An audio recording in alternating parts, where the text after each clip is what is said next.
Hey, everybody, and welcome to Swoop Podcast with your host, Josh Sanchez and Dante Fantuzzi. Man, Sixers Game 4 recap. This is what the majority of our podcast is going to be for tonight's episode.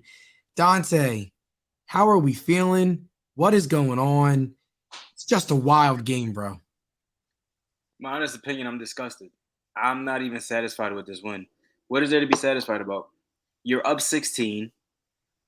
You got outscored 22-8 at one point in the fourth quarter, and you still only pull out the game by 1 point. Listen, Boston is so far ahead, better than this team talent wise. It's ridiculous. Okay? Yeah, you have the MVP of the league on your team. Okay, cool. I would rather have him beat over anybody in this series. But let's look at the rest of the talent and the rest of the team. But the talent from the rest of the team on both sides of the game. Boston is so superior and so much better than you, head and shoulders above. Okay? Tatum went 0 for 8 in the first quarter. So what happened? Players like Malcolm Brogdon stepped up. Players like Marcus Smart stepped up. You have Jaylen Brown. His name speaks enough for itself. You were up 16 in the second quarter.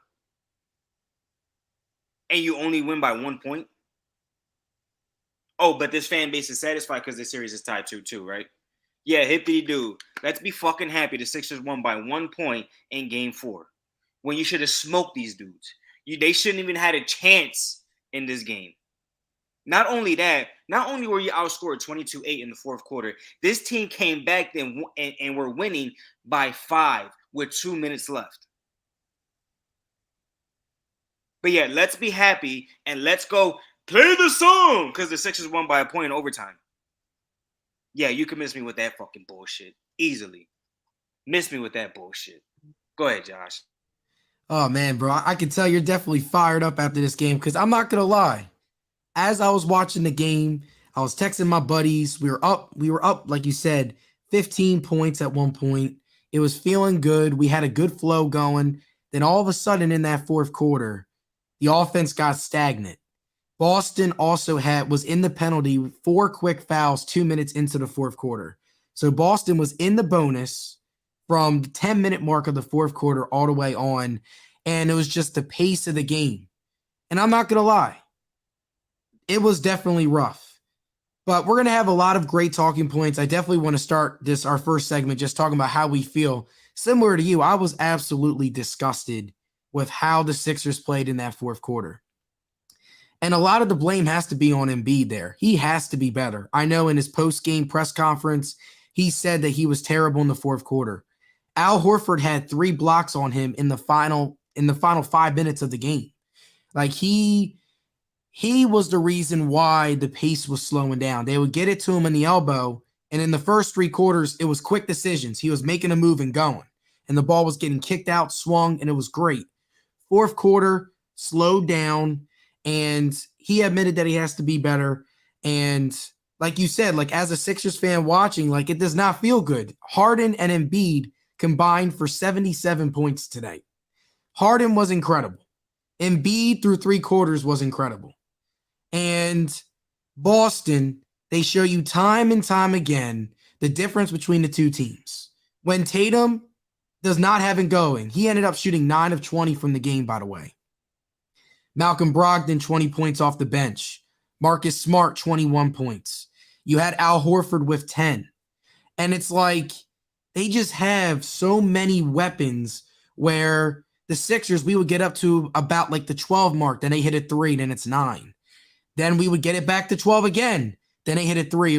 Then it's back to 9. Then they hit another 3. It's back to 6. Like that's just what Boston does. And from a talent standpoint, it definitely was shown in this game. But you got to give credit when credit is due to James Harden and Embiid finally making the right play, passing it to Harden, hitting the dagger 3. James Harden in our both wins has put up 40 points. If I would have sat up there and told you before the series that he was capable of having multiple 40-point games, you guys would have called me a delusional Sixers fan. So I understand why you're very furious, Dante. For myself, I'm kind of in the middle. I was very furious watching it live, but now giving myself time to compose, this Sixers team, they got a tough win. In years past, this is a Sixers loss, especially against Boston. We saw the same scenario 2018. We had a lead in the fourth quarter. Al Horford does some Al Horford stuff in Philadelphia. We lose in overtime. We go down 3-1 in the series. Or we go down 3-0 in the series. That was 2018. 2020, we had a game. We won in the fourth quarter. We had a lead. It was in the bubble. We ended up getting swept against Boston in that series. So it's just time and time again. This is a team that we just need to get over this mental hump. I don't know what it is, bro. Against everyone else, we execute and we dominate. But against this Boston team, they've had our number for years. Getting this win, it's different. This is a loss in years past. And I get it, 15-point lead, terrible execution in the fourth quarter. Celtics also hit like 4 or 5 straight three-pointers. I was like, what the heck is going on? But at the end of the day, if I would have sit up here and told you we would have been 2-2 through 4 games, I mean, I can't complain. This Boston team has had our number for years. And the fact that now we're pushing it and we got 2 games out of them, the way how we got the 2 games, man, it's a lot. It's a lot. Let me ask you this, right? Where is there a mental hurdle at for the Sixer team against Boston when Boston's just better than you? I think the mental hurdle is more of like a Joel Embiid thing. Like, I mean, Dante, me and you have been watching basketball for a very long time. Whether you want to bring up Harden versus the Warriors, right? Even though the Warriors were stacked, right? Like, it's just like there's certain teams that just have like a player just has another player's number, like LeBron versus the Raptors. Like, it didn't matter if the Raptors had the best record in the league, had one of the best defenses. LeBron steps on that court, the Raptors lose. Okay, so those things do happen. I'm not disagreeing with it, right? But when let's go rewind it back a little bit. The Warriors had that dynasty run starting since 2015, I believe. 2015, 2014, 2015. Somewhere around there was when the Warriors really took off. So James Harden had to fight and battle through a Warriors dynasty. So I don't really think that's them having his number. That's just them being a better team. When you look at the LeBron James situation, LeBron James against Toronto. Okay, that's a little different because Cleveland was a better team than Toronto. And on top of that, they have the best player in the world. It just so happened to be where whenever he's seen Toronto, he just took his game to another level. So when you talk about Joel Embiid and his mental hurdle against the Celtics, I don't see a mental hurdle right now. I see a team that's better than another team, but the team that is a little less talented than the team that you're losing to constantly, they just have the MVP of the league, the best player in basketball right now on this earth. So with that being said, it's like, well, I don't know how much of a mental hurdle this could be for Joel Embiid when, like you brought up the bubble, he averaged 30 a night in the bubble. Game 3 and Game 4, Joel Embiid put up 30 back-to-back 30-plus performances. So with that being said, isn't Boston just better than the Sixers right now? I mean, excuse me. Let's look at the guard play. Marcus Smart, Malcolm Brogdon, Jaylen Brown, Jason Tatum. Even though you can consider Jason Tatum a wing player or 3. Okay. The perimeter game is way better than the Sixers on both sides of the ball. Everybody's on this James Harden. Okay. Bad games happen in the NBA. Every player is going to have a bad game or two. But where are your role players and your other max contract players at when that happens? Where was PJ? Where was Tobias? Where was Maxey? Where are these players at when a guy like Harden in game 3 and game 2 is shooting 2 for 14, 5 for 18? Where are those players at? Nowhere to be found. When you look at the other hand on Boston, Boston has Jason Tatum, have a terrible game 2. 7 points. Didn't have to get back in the game to finish the second half. Why? Because they were steamrolling. Caught on fire, torched us. Didn't even have to play. Today I should say, 0 for 8 to start the first half. Finally made his first bucket with 20 seconds left to go to make it 1 for 9. Wait, no, I'm lying. Was it the first quarter or the first half? One of the two. No, the first half. He went 1 for 9 half. going. Yeah, 1 for 9 going in the half. So you mean to tell me a player like Jason Tatum went 1 for 9, which it happens. Players have bad games, bad halves, bad quarters. Okay? But let's look at it the other way. Malcolm Brogdon stepped up. Marcus Smart stepped up. Hell, even late in the game, Al Horford stepped up. Where's that at for this Sixers team? You don't have it. So while the entire world and everybody here is blaming James Harden, oh, James Harden this, James Harden that. Okay, but where's Tyrese Maxey? Every headline you see about his new contract that's supposed to be coming is a max contract. Where's Tobias Harris? Mr. 40 mil a year. Where's he at? Oh, he's down there in the dunker spot not getting the basketball. Oh, when he's bringing the ball down half court, he's passing it off to somebody. Doc Rivers, when are you going to realize that every time you make a run, a 6-0 run, 8-0 run, 10-0 run, is because PJ Tucker's off the floor? PJ Tucker ain't on the fucking floor when they make that 10-0 run. He's on the bench. Why? Because you put the Anthony Melton in the game. It gives you more space for Embiid and Harden to maneuver the ball. And it makes Boston have to play 5-on-5 instead of 5-on-4 on defense. Who's out there guarding PJ Tucker? Nobody. But guess what? PJ Tucker's still passing the fucking ball. He ain't shooting it. When are you going to realize that, Doc? This is basketball. Basketball in the playoffs is a game of chess, not checkers. Doc Rivers, start playing chess and not checkers, please. This is a series that is not meant for PJ Tucker. And don't give me the defensive aspect. Because shit, he ain't stopped Jaylen Brown or Jason Tatum yet.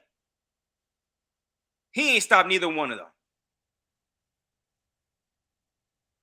So his ass needs to go to that bench. Until Doc Rivers starts playing chess, not checkers. And I'm not saying Doc Rivers is having a bad series. Because he's not. He's having an okay series. And we're very critical, and it's the worst kept rumor in all of basketball, family, whatever it is. Doc Rivers does not make adjustments. Let's look at this like this, Josh. After game 1, when Harden went off for 45 and didn't have Jaylen Brown covering him, right? What did they do? Jaylen Brown went to Marcus Smart and Joe Mazzulla and said, give me Harden. I'm going to guard Harden. What'd he do? Shut his ass down game 2 and 3. Put him in a seatbelt. Lock. White on Rice's ass. Doc, what are you doing? Why aren't you drawing up plays to get Harden off? Well, at least get Jaylen Brown off of Harden. What are you doing? No, it's another concept of Doc Rivers don't make any changes.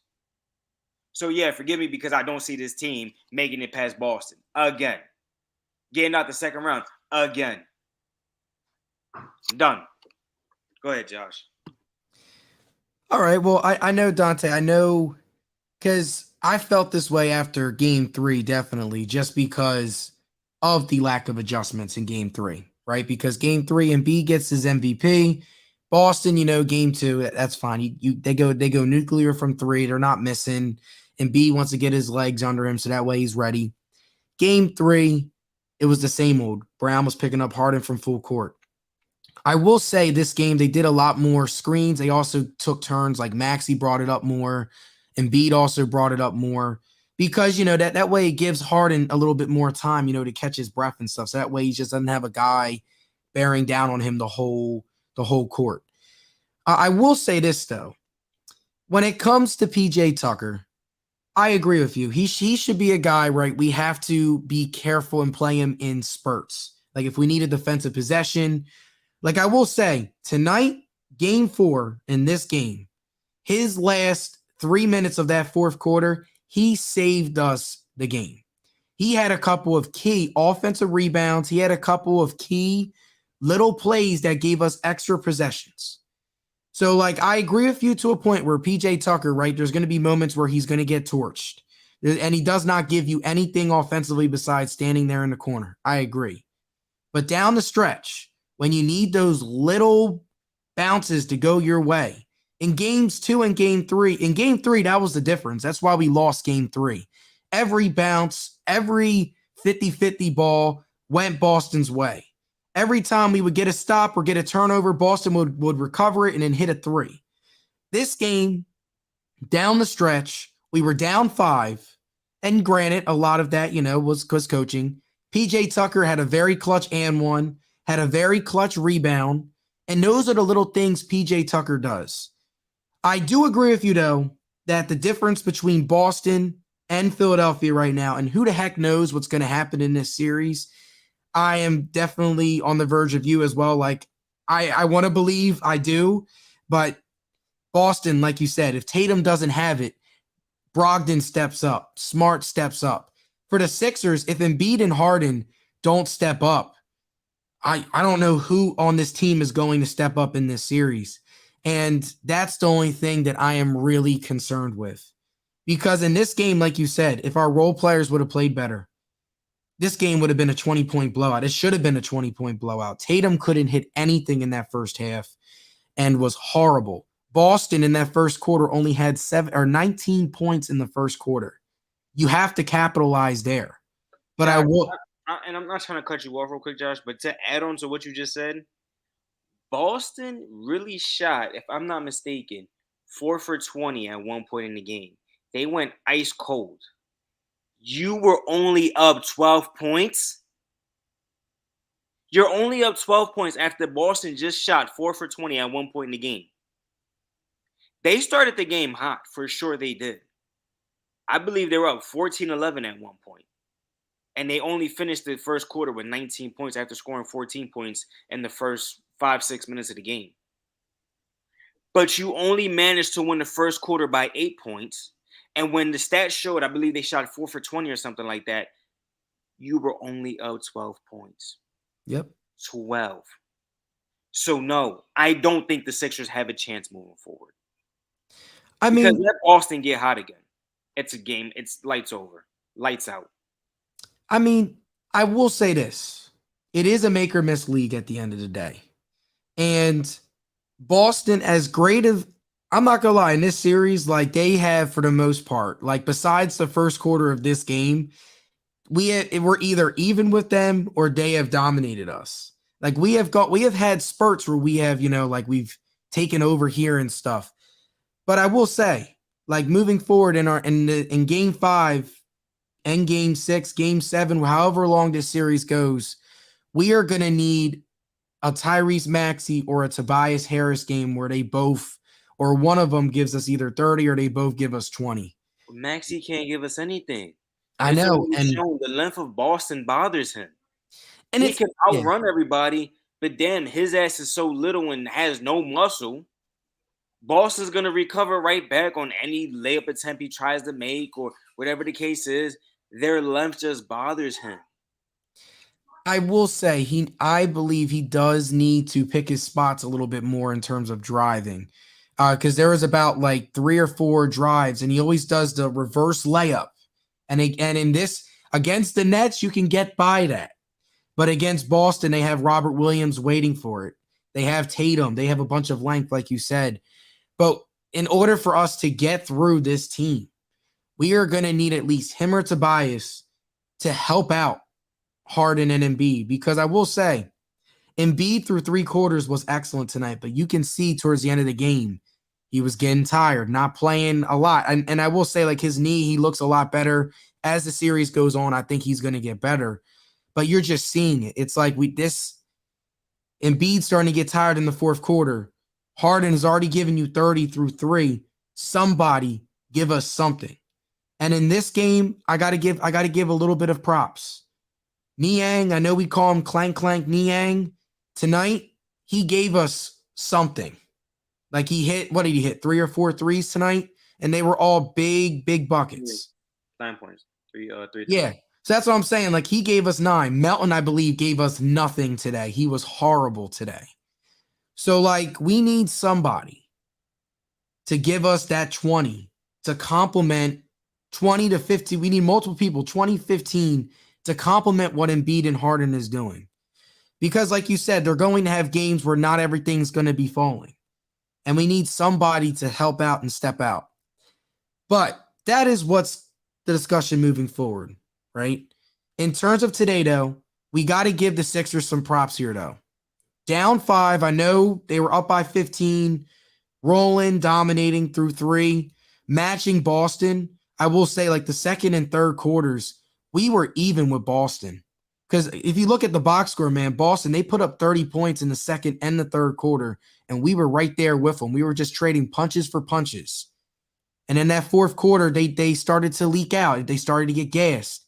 But being down 5 with a minute left, PJ Tucker getting the and one, James Harden hitting clutch threes, James Harden setting the game to overtime with the clutch floater.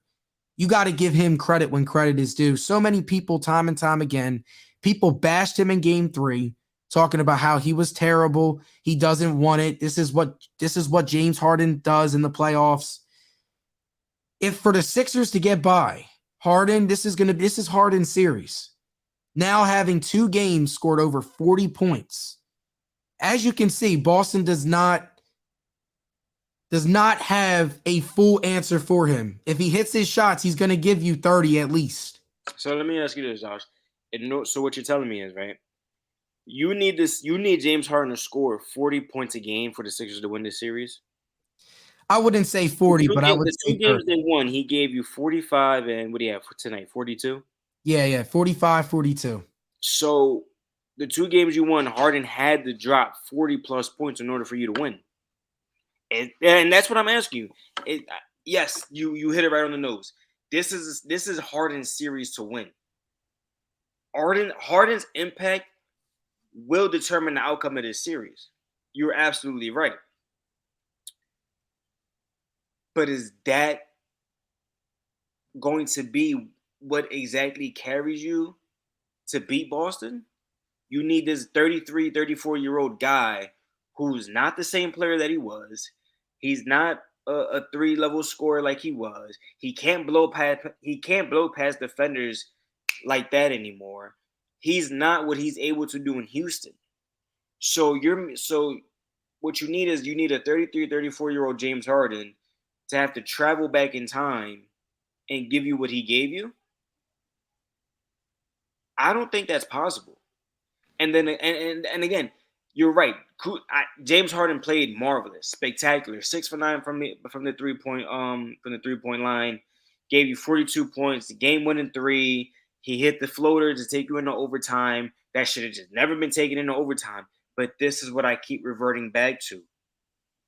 Where are your other players? Joel Embiid is gassed. He's gasping for air. Why? Where's Tobias? I don't think Tobias took a shot the entire fourth quarter. Here, I'm gonna put up Tobias's stat line while you keep Where's going. Maxey? Where are these players that you surround around Joel Embiid with? Where are they? Yeah, so here's Tobias Harris's game. 9 points, 3 of 10 shooting, 1 of 5 from 3. He did have 7 rebounds, and he was a plus 14 out there. Tyrese Maxey, 14 points, 6 of 17 shooting, 2 of 6 from deep, 8 rebounds, 2 steals, and he had a block this game. But yeah, so Harris and Maxey combined 9 for 27, 33%. PJ Tucker, PJ Tucker gave you 6, 2 of 5 shots, took 4 threes. DeAnthony Melton, nothing. Paul Reed, 2 points. Niang, 9. So, like you said, if the Sixers are going to win any of these games on the road, they are going to need at least 1 or 2 of these guys to give them 15 to 20 points. An efficient 15 to 20 points, I must say. Because I will say Maxey is trying, but you're seeing sometimes it just might not be your series, right? We had this discussion even after game 1 when he had a good 26 points. Like I learned from the great Gilbert Arenas. In the playoffs, it bounces off of matchups and series to series. Okay, this series here is not a PJ Tucker series. It's just not. I Let's will let say, let's let, I will say, my fault to cut you off. I will say that you can play PJ Tucker in like the crunch time, fourth quarter defensive possessions where you need rebounding help. I'm That's absolutely okay with that. I'm absolutely okay with that. But see, this is where the Sixers get killed at. And earlier you brought before I get into that point. Earlier, it's gonna all connect once I put it all together. Okay. Earlier you brought up Joel Embiid has to take some blame. Okay. Joel Embiid gave you 34 points. All right. Where's he supposed to take the blame at when he just gave you 34 on a grade 2 LCL or grade 1 LCL sprain, and he's over here talking about he needs to play better?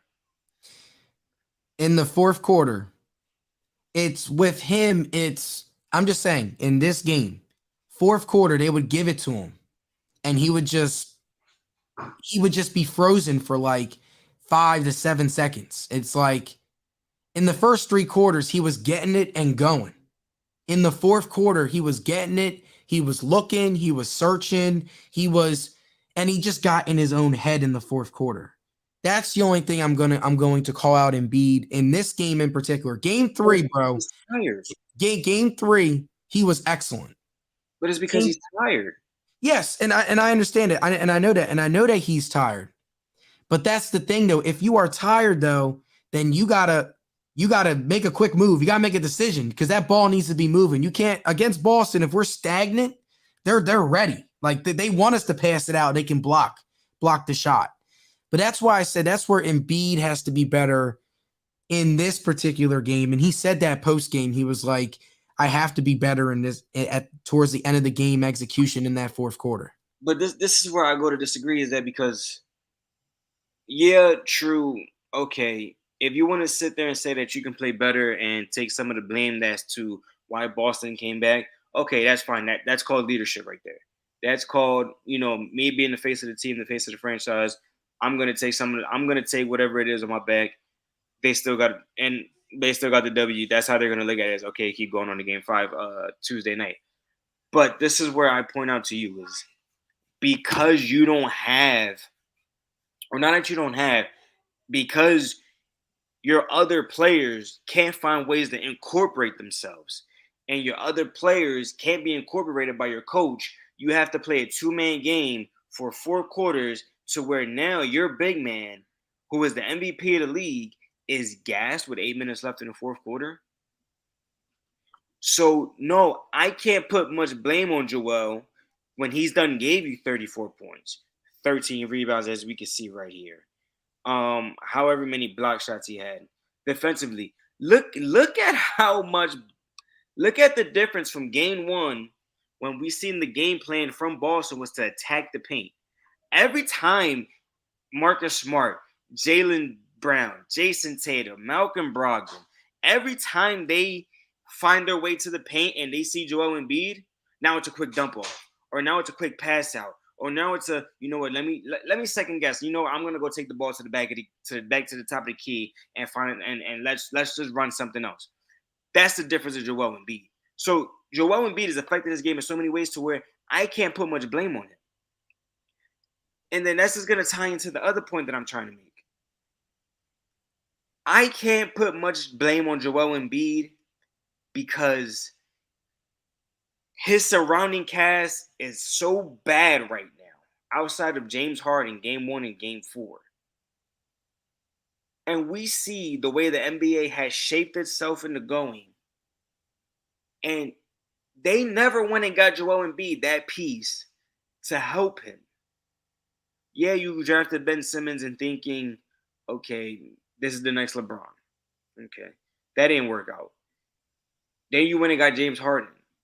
Okay, well, we kind of see what it's headed for now. The game is won and lost in the perimeter now. You never got Joel Embiid perimeter players to help him.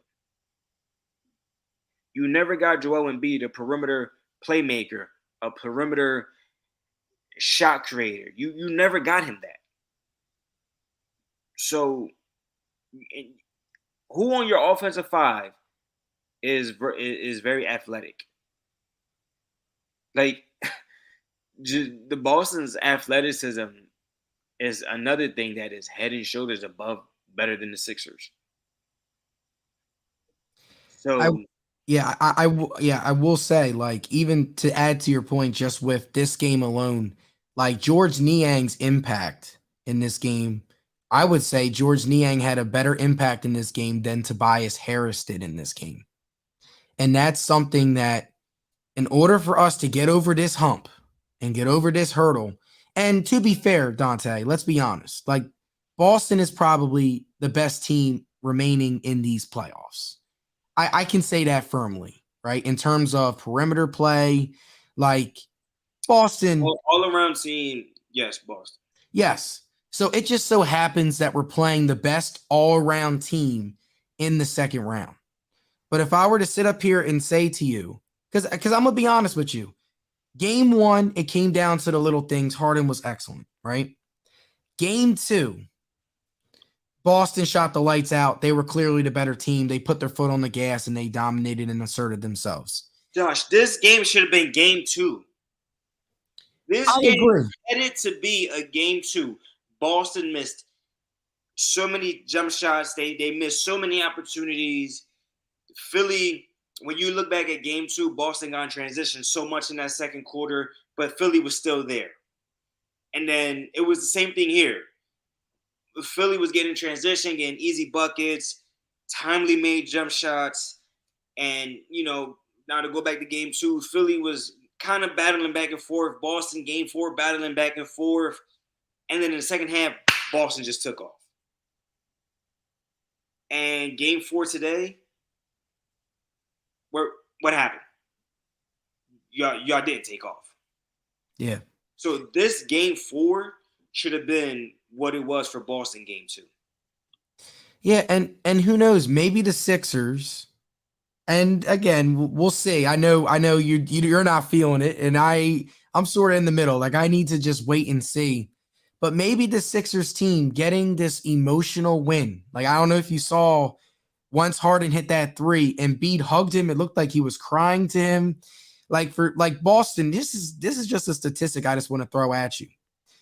Before today's game, Boston's record against Joel Embiid in the playoffs was 1-9. No, 9-1. They were 9-1 against Embiid in the playoffs. So getting this emotional win where we had everything going, all of the bounces were going our way, then all of a sudden it wasn't. It was taken away from us. The referees were terrible down the stretch. Embiid's and-1 gets canceled. Tatum pushes off, hits a dagger 3. Someone needs to answer. Harden does. He gets them this emotional win. And I think the Sixers are due. These role players are due for a game where they just step up. Now, whether you believe that'll happen or not, and whether anyone else listening to this believes it or not, I understand. But at some point, we cannot just continue to see 6 of 17 shooting from Maxey, 6 shots from Tobias Harris. Eventually, one of these guys is going to step up. And if we are going to win this series, we're going to be having a podcast where I'm going to be saying to you, see, you heard it here, folks. You heard it here first. One of these guys is going to have a statement, step-up moment. They're due for one, and we will see. But I just wanted to just hear your thoughts on, because I know I mentioned the referees down the stretch. Because I was absolutely livid. If this was a live broadcast, bro, I would have definitely cursed big time. I was furious by the referees at the end of Um, towards the end of the game. But uh, listen, any thoughts for you with that? listen. As far as referees go, Josh, I can't pay much mind to the referees. Okay, the referees, do they miss stuff? Yes. Do they make bad calls? Yes. Does it determine the outcome of a game? No. To me, I'm not calling you a sore loser, but I have this mentality where if the refs are the first thing you're looking at, that's a sore loser mentality. I can't do that. I can't do what I can't pay attention to the refs. But what I will tell you this though, was that an offensive foul on Joel Embiid when Marcus Smart stepped in? Yes, it was. It was an offensive foul. Did the referees make the right call? They did. Was it a push off by Jason Tatum on Tyrese Max? Yes, it was. Did they not make the call? No, they didn't. Okay. But as far as that stat you brought up, the Sixers were Joel Embiid was 1-9 or 1-10, 1-10 against Boston in the playoffs. Right. Here's why I hate that stat, and I've seen this stat, but I hate it. Back in 2018, Joel Embiid made the playoffs with the Sixers. The first time in his career they made the playoffs. They zooted Miami in 5 games, right? A young Joel Embiid against a talented veteran roster in Boston. They're gonna put that on Embiid. Okay, they're gonna kill the man about that. Okay, so they lost that series in 5, right? So there's 4 losses right there. Let's fast forward back to 2020 in the bubble. Tell me one player that wanted to play in that bubble. Oh yeah, I agree. The Now, bubble one series, player wanted to play in that bubble. yeah, the Ben bubble Simmons got series. hurt. Ben Simmons got hurt. The team was in the 6th seed, already depleted. Brett Brown was already 1 foot out the door, one whole foot, and 4 toes out the door. That was the year you got Al Horford. So nobody wanted to play in that bubble again. I'm going to reinstate. So no, I can care less about that stat. That is just a stupid ass stat. Some dumbass fan wanted to throw out there, and Joel Embiid 1-9 against Boston. No, just take that stat and shove it where the fucking sun don't shine. It's a bullshit stat. It really is a major bullshit stat. That's like the people who want to sit there and say, "Oh well, LeBron got swept in the finals against the Spurs." Well, yeah, no shit, Sherlock. LeBron James had to take a JV team against a dynasty that had in the Spurs with a fucking Tim Duncan, Manu Ginobili, and Tony Parker. Well, no shit, he's gonna get swept. He took the fucking Edison High School JV basketball team to the finals. Booby Gibbons or Gibson, Zydrunas Ilgauskas, Anderson Varejao. Did I say Drew Gooden was on that team? Yeah, Delonte West, right? Delonte West, who he found out right before the series, I believe, was fucking his mom. So yeah, sorry, I'm not gonna pay attention to a bullshit stat. I will say this. This is not I'm not going to draw this as a fair comparison by any means because LeBron obviously is LeBron fucking James. Like he is wherever you want to put him. He's at least top 2 all time. Wherever you want to put him is where you want to put him. LeBron is I I know that's something, I don't really want to get into like GOAT conversations because I think all players are great in their own yeah, way. we're gonna Um go right by that. But yeah. I get what you're saying. Yeah. So Go like ahead and make your point for the people that are gonna be sidetracked by yeah. So I just wanted to make that disclaimer before I say this. LeBron had to get over that hurdle against Boston because Cleveland just could not build him a good enough roster to beat Paul Pierce, KG, and Ray Allen. It was every year he would get him to a game 6, game 7, and Boston would they just would make the little things to just get him over the top. He left, ended up going to Miami, getting over that hurdle. If the Sixers find a way to win 2 out of these next 3 and get over this hurdle for Joel Embiid, I'm telling you this right now, we are going to win it all. It's just something about this hurdle. And I know the 2018 series, that was a series Ben Simmons had one freaking point in a playoff game. There's just been so much with this team. And even in games where, like tonight, we dominate, they find ways to keep it close. And it's like, if you can get over this hurdle, I'm telling you, I see nothing but greatness after, but we just have to get over this hurdle, and that is something we're just gonna have to wait and see. But Dante, I really have enjoyed your energy. I know you said Boston in 5 uh, after game 1. The Boston is Sixers, 6. the Sixers at least broke your prediction at least one game. I know Tuesday I looked at the line on FanDuel Sportsbook. Boston is opened up as a 7-point favorite. I will say this about Boston. I understand that Vegas, there's a lot of big odds on Boston. But when they play at home, under the Jason Tatum, Jaylen Brown era, they have had fourth quarter leads get squashed. And it's already happened once in this series. Against the Bucks last year, game 5, 2-2. Boston was up 14 points going into the fourth quarter. They lost that game. Now, eventually they won the series. Tatum had 42 in Milwaukee. But this is just something to think about. I know that this Sixers team, Dante, we've talked about it. Boston is deeper. The Sixers just need somebody other than James Harden and Joel Embiid to give them something. Just give them enough to get over that hump. But I definitely do think that this is a 7-game series now.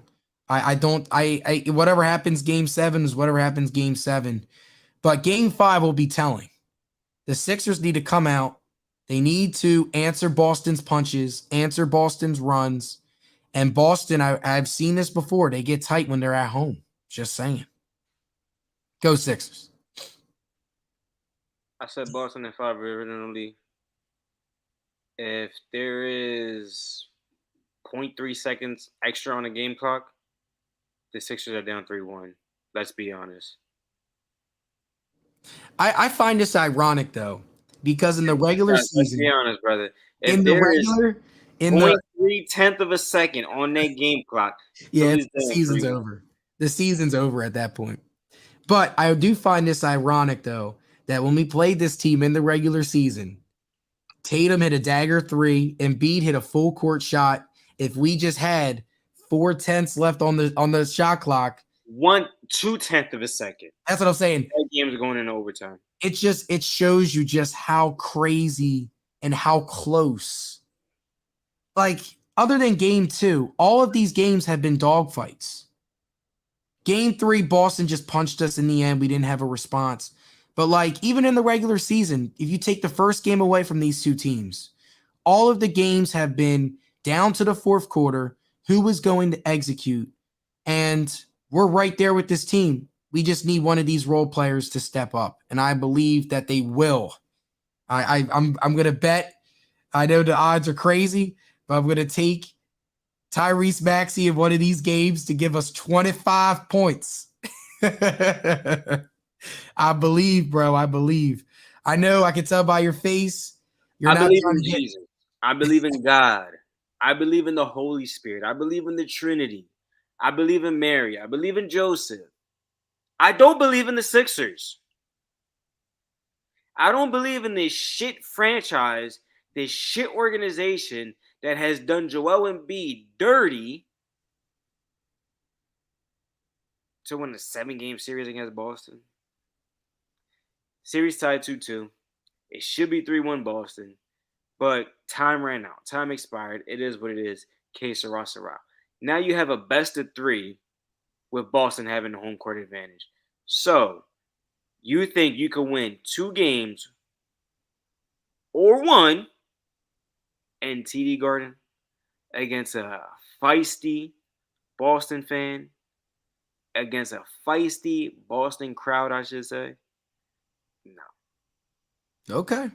Well, I'm gonna save that clip because if the Sixers end up doing it, Make this into a short.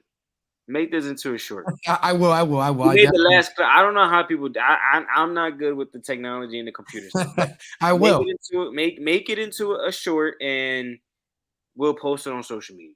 Okay, I definitely will. I just remember this. Remember this take because I will say I was completely wrong on the set the scene 2-1 Sixers 2-1 the Phillies. They both got smoked on Friday night. Friday night was so rough. I was like, oh man, Harper's coming back, first game home, man. So I was completely off on that one. But Dante, before we wrap up, are we going to live stream or is this something that we might either one of these two games, either game 6 or game 5? I know that's something that we can put on the table for our audience and stuff as well. I'd be able to do Thursday night. Tuesday Okay, night, I have late night shift at work, I so got you. Thursday night for sure. Okay. Well, So yeah. be So there with us Thursday night, Game 6 back here in Philly. And before we end it, side note, the best thing about the Sixers game, Micah Parsons was on the sideline rocking the Sixers jersey. Micah Parsons wants to come to Philly. He wants to be an Eagle. No, wrong. He wants to be an Eagle. Okay, Micah Parsons, come on down. I know I will say, man, the Eagles got something beautiful cooking, and Michael Parsons definitely. You can tell by his. Did you see his draft? I know we talked about it on our last podcast, like his live draft coverage. Like he's like Philly got something special brewing. So maybe who knows, Micah? Hope you're hearing this. Come to Philly. But this concludes our podcast. This is our end of our third podcast, right? Of the Swoop podcast, man. So we're gonna shoot for Thursday night. Then we'll record Thursday after the game 6. Hopefully the Sixers win, and we'll be talking about a possible Miami Heat Sixers Eastern Conference Final matchup. But we shall see. But Dante, thank you for great contact. Great podcast, great energy. I appreciate you, bro. I got to get a swoop from you though. We got to change the vibe, bro. I need to get a swoop from you. The Sixers won. Josh, don't please. Because I already know before we end this, before I give you the whole swoop thing, right? Tomorrow, tune into the radio, and all you're gonna hear is play the song, play the song, play the song. Fuck that dumbass song. Swoop. Swoop. All right, guys, have a wonderful night. Go Sixers. Hopefully they get done and take care of business Tuesday and Thursday. See you guys. Peace.